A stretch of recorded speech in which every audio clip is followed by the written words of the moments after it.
היום אני אציג לכם את הסדרה של סבוקלם שמותאמת לפעוטות וילדים בהקשר של אטופיק דרמטיטיס.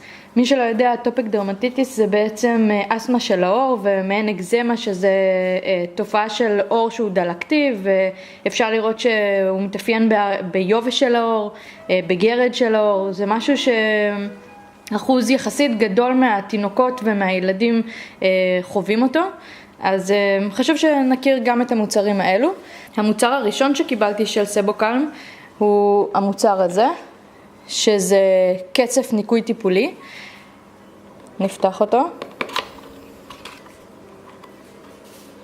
בזמן שאני אפתח אותו חשוב לציין שהוא כמובן מותאם לעור רגיש, אדמומי ויבש מאוד, ואין לו פרבנים וללא SLS.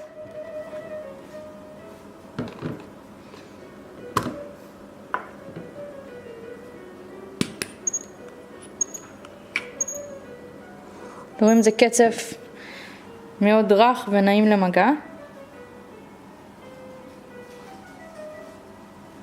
הקצף בעצם מופק מרכיבים צמחיים כמו שמני תירס, קוקוס, ולכן מאוד כדאי להשתמש בו, כי אין בו כל מיני חומרים כימיים אחרים שעלולים לפגוע בעור של התינוק, במיוחד כשמדובר באטופיק דרמטיטיס שהעור מאוד מאוד עדין. אז המוצר השני שקיבלתי זה קרם גוף טיפולי. נסתכל על הקרם.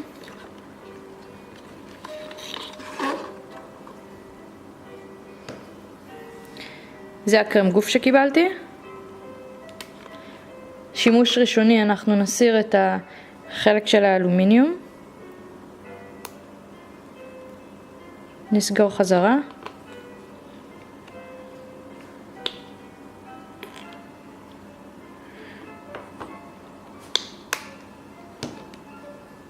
ואפשר לראות שהמרקם הוא מאוד רך ונעים למגע.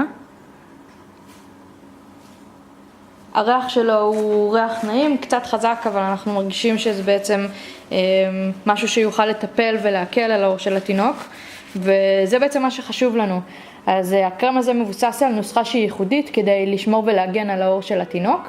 הוא מורכב מתמציות של פרחי קלנדולה למשל, יערה, אלוברה, מה שאני בטוחה שיגרום ויקל על עור התינוק שלנו.